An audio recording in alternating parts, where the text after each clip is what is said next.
people have gathered 70,000 strong. Spread out before them on the front straightaway, 40 of the fastest racing stock cars in America, perhaps the world. Ready to drive them? Some brave and skillful men. Darrell Waltrip qualified a Chevy at 152.8 miles an hour. Cale Yarborough, 3 victories here, nobody's won more. Buddy Baker, 6'5" and 220 pounds. All that weight presses relentlessly on the gas pedal. Bobby Allison, a tough man, hides behind an easy smile. David Pearson, riding a streak of 8 victories on super speedways this year. He's never won a Southern 500. Richard Petty, in the parade, a Grand Marshal.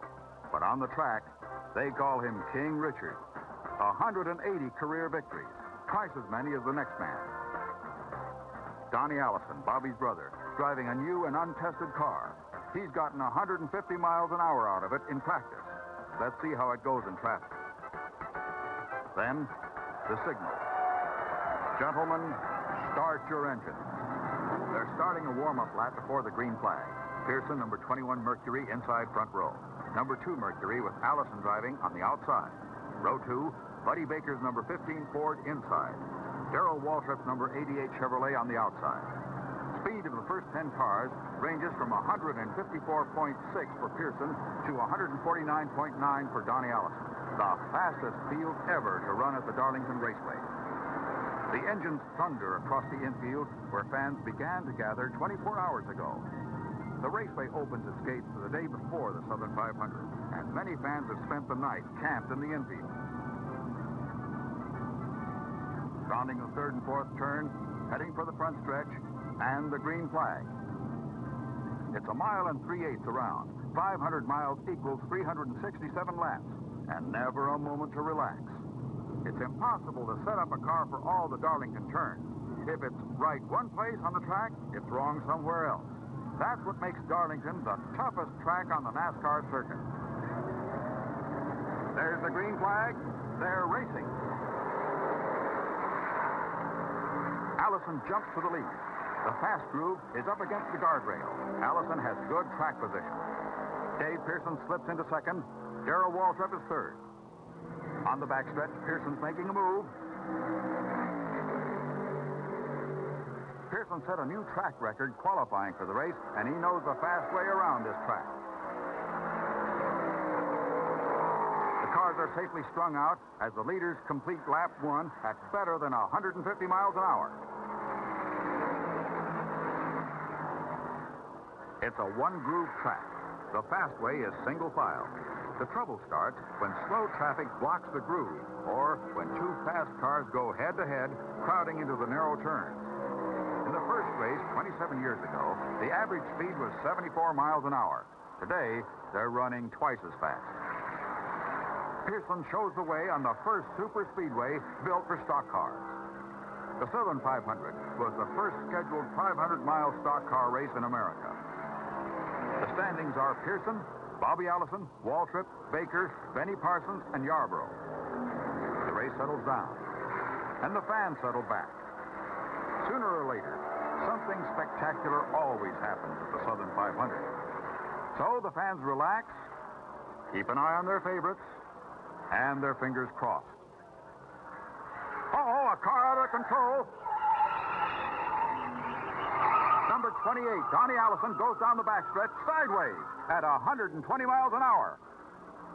Donnie's skillful driving keeps it between the walls, and he'll be back in the race after a pit stop. A set of tires is ruined by a long slide.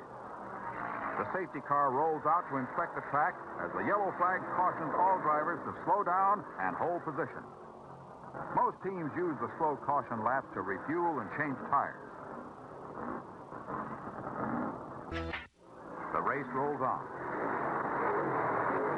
Bobby Allison makes an unscheduled pit stop, and precious seconds tick away as mechanics search for trouble. Donnie Allison, on fresh tires, is brave as ever. He battles for the lead with Cale Yarborough and puts the Army's colors in first place. Brother Bobby Allison loses 2 laps as his car is repaired. Allison, three-time winner of the Southern 500, has been a victim of bad luck all season. Donnie Allison's out of control, and this time he's into the wall. Allison brings it down off the bank without meeting any head-on traffic, but that car's through for the day. A water pump failed and dumped coolant under Donnie's wheels. Many new cars have teething problems. This one bit Donnie twice. Allison was in the lead when the car failed. A tough way to leave the race. The yellow flag again slows traffic as the leaders pit.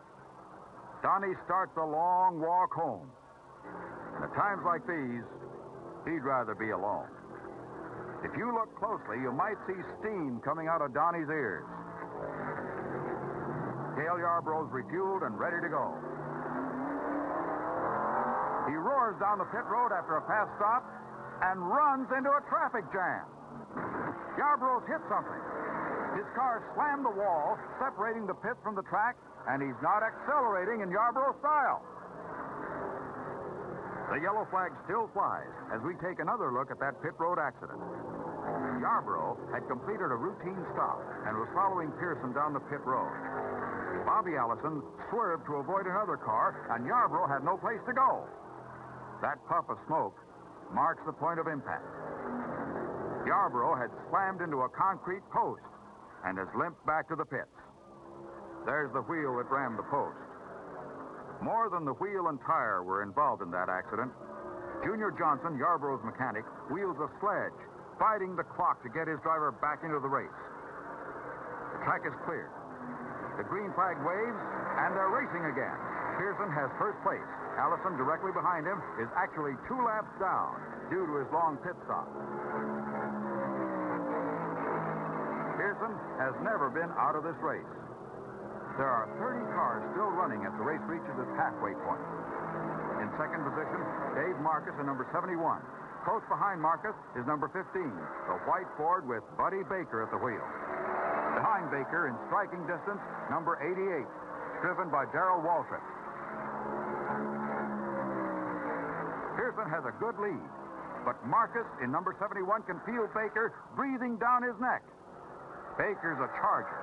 He likes to run in front. Yarborough's car has been wheeled to the garage area behind the pits. The crew is trying to get the rear axle assembly off and put in a new one. Cale grits his teeth and sits it out. He's running for the national championship, and every lap means extra points. He's got a thin lead over Benny Parsons and Richard Petty. Cale must keep that car running if he can. The race story is being told on the track. Baker has closed on Dave Marcus and is running him down. This is a battle for second position. Baker's got it. Uh-oh, he's sliding. Baker's out of control. And now he's got it straight. No, he's heading for the wall.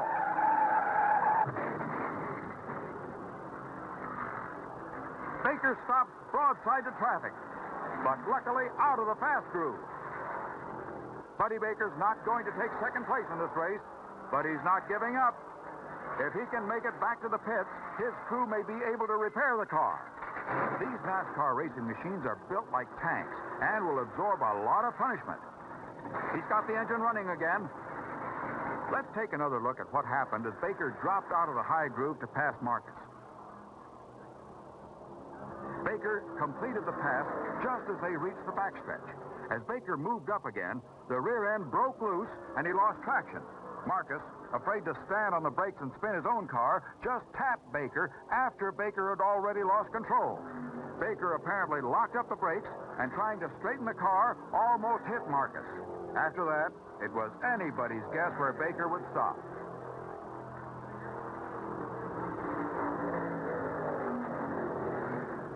Baker makes one more lap, trying to learn how badly damaged his car is, perhaps wondering whether he should try to get back in the race. Right behind Baker, Skip Manning spins in the first turn. Oh! Joe Frasson slams into the driver's side of Manning's car. This is a bad one.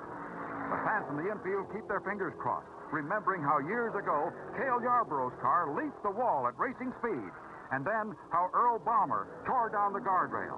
And how 8 cars have crashed in a single wild melee and no one hurt in any of those thrillers. Safety crews stationed around the track are on the scene. A whole team of rescue workers and a field hospital are always ready for emergencies.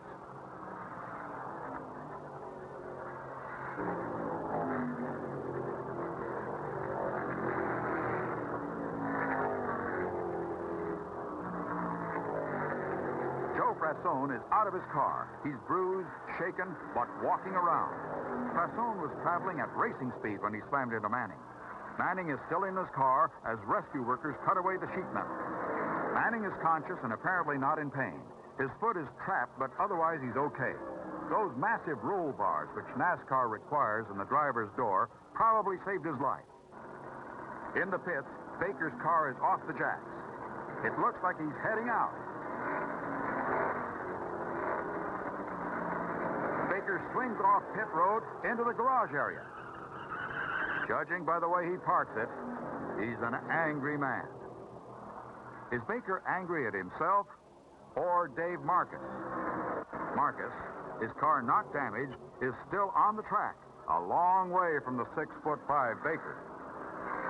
Baker wants to be left alone. The tough old Darlington Raceway has taught him another hard lesson. Baker's car will run again, but Joe Pearson's ready for the scrap heap. Here's Pearson's description of what happened. I just went down in number 1 corner and I seen the smoke come off the back of the car, and he just sat in the middle of the track sliding, and I kept on the track as long as I could, waiting to decide whether I had to go up or down. And when I thought he was going to go up and pop the wall, I shot down on the apron and I T-boned him right in the driver's door. I'd say we were probably still doing around 125 or 30. When I hit, I got a strip about 4 inches wide where the belts grabbed me so tight I just got a big open bleeding sore all the way around my body. Skip Manning is out of his car with only a minor injury to his foot. There's not much to salvage in Manning's car. Of the 40 starters, only 27 are now running. One of the cars on the sideline may still get to run more laps. Cale Yarborough's car is getting a rear axle transplant. The donor car, number 3, driven by Richard Childress, went out early in the race. Cale, solid as a rock, sits and waits and waits. This is a race driver's worst nightmare come true. That's the old axle, bent by the force of the impact with a post on pit road. Hang in, Cale. You may be racing again before the day's over. The battle goes on, with Dave Marcus in the lead. Bobby Allison passes Marcus to unlap himself. Allison is still a threat. He's made up laps and won this race in past years. Right behind Marcus, Dave Pearson's running second, and Darrell Waltrip's third. Pearson's charging. Marcus won't lie down and roll over. There's traffic ahead on the racetrack. Wisely, Pearson drops back. Pearson's not called the Gray Fox for nothing. Uh-oh, there's another crash. 3 cars tangled. Number 19, Henley Gray at the wheel, makes it to the pits along the backstretch. Number 12, Neil Bonnet driving, limps around and doesn't look eager to race. The car is entered by his wife, Susan. She'll probably be waiting at the kitchen door with a fry pan. The accident started when J.D. McDuffie in number 70 got sideways in the fast groove, right in the middle of turn 2. Bonnet in number 12 and Gray in number 19 were pinched against the concrete wall. Cale Yarborough will tell you that it's not healthy for man or car. The track is clear. The green flag turns them loose. There's less than 100 miles to race. The chips are down and everybody knows it. Darrell Waltrip leads the field after pit stops by all the drivers. Dave Pearson solidly in second position. Pearson, smart and fast, looks for the right place to challenge Waltrip. Waltrip wants to win so bad that he can taste it. Beating Pearson, the superstar, would do wonders for Waltrip's career. Moving fast in third position, Richard Petty, a driver who really gets serious about running when the checkered flag gets closer. Here comes Pearson. Pearson hammers the throttle and takes the lead as if he owned the Darlington Raceway. Waltrip hangs tight, but it's all a man can do to stay with Pearson, much less pass him. Pearson's one of NASCAR's million-dollar drivers, winning almost $200,000 this season alone. Waltrip, a highly regarded younger driver, has yet to win a major NASCAR superspeedway race. Waltrip must use his head as well as his foot. Pearson's in front of him, and right behind him is Richard Petty.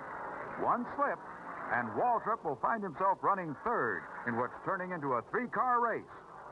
The front runners are lapping slower cars as if they were standing still. All slow cars are warned to get down out of the high groove when the leaders come by. Waltrip drops low in the third turn and takes back first place with a beautiful show of driving skill. Richard Petty's in trouble.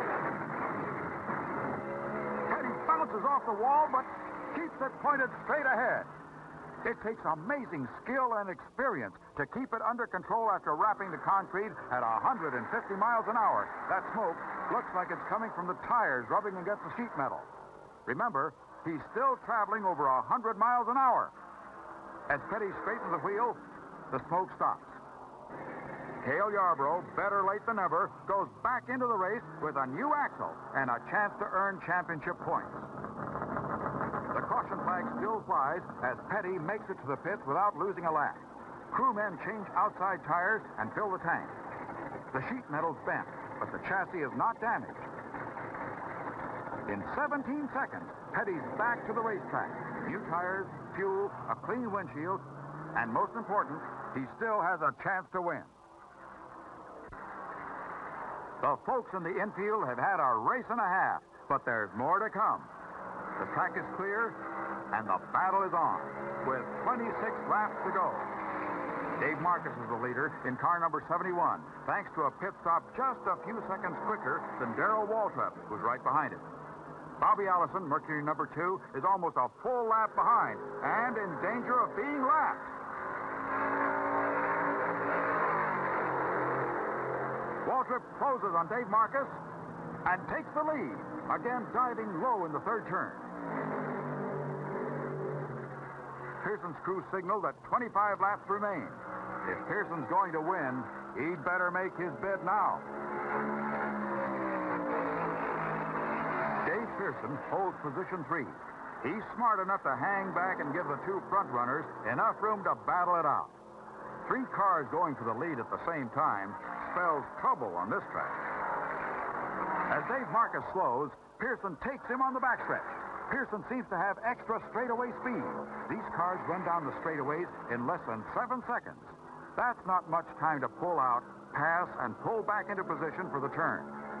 Waltrip has moved past Bobby Allison, who now gives Dave Pearson running room on the front stretch.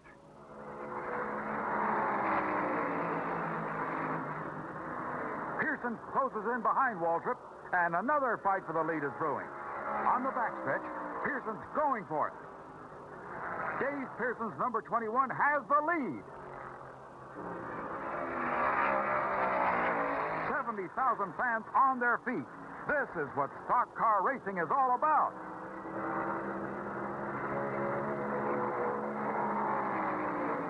Waltrip can't get close enough to make a fight for the lead. Waltrip knows that every mechanic and car owner on pit road is watching how he handles himself in competition on this tough racetrack. Waltrip won't make the mistake that Buddy Baker made. He's willing to run second if he has to. Meanwhile, he's getting a driving education by following one of the masters of stock car racing. 4 laps to go. Pearson has opened up a lead, with Waltrip still second. Pearson seems to be able to come to the end of a race with extra horsepower in reserve. Right behind Waltrip, Richard Petty coming on strong. Although he bounced off the wall at 150 miles an hour, he's still got enough confidence in himself and his car to make an all-out bid for second place. He knows he can't take Waltrip without a fight, and he's looking for the right time and the right place on the battlefield. Petty watches Waltrip's pattern as he moves around the track. On the front stretch, Petty challenges. Waltrip stays up near the fence, and Petty runs out of straightaway before he can make the pass. Waltrip's not likely to move out of the high groove just because King Richard's looking for racing room. Petty, like a jungle cat, ready to spring, hangs on in third place. Dave Pearson's got a safe lead. Unless that car breaks, he's got his race won. 2 laps to the checkered flag. Half the crowd is cheering for Waltrip, the underdog, who's never won here. The other half cheers for Petty, the South's most idolized sports champion.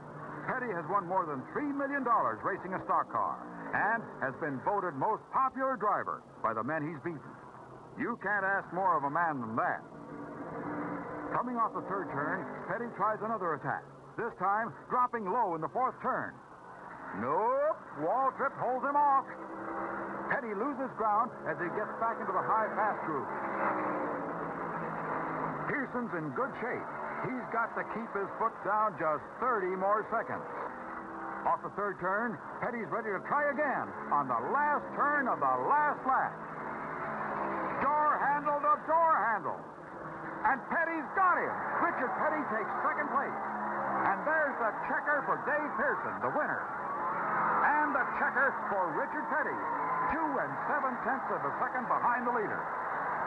Waltrip, a tick of the watch behind Petty, takes third spot. The 27th Southern 500 is in the record books. One of the most thrilling stock car duels ever run here or anywhere. Although all eyes were on Petty as the race came down to the checkered flag, it's Dave Pearson who makes his first visit to Darlington's victory lane in the Labor Day race. Pearson has won the spring race, the Rebel 500, 6 times, but never before has he captured this one. Pearson is congratulated by Barney Wallace, president of the Darlington Raceway, as the beauty queens stand by for picture-taking ceremonies. Dave Pearson's average speed of 120.9 miles an hour was not a new record, as many laps were run under the caution flag. Pearson wins more than $23,600 for this event, which is his 9th major victory this season. His career earnings since 1961 are almost $2 million, second only to Richard Petty. Hale Yarborough, incidentally, finished in 23rd position, having completed 307 of the 367 laps. Yarborough won 99 championship points and still has the lead for the national championship. Although the 27th Southern 500 is over, it's almost time to start planning for the next big race here at Darlington.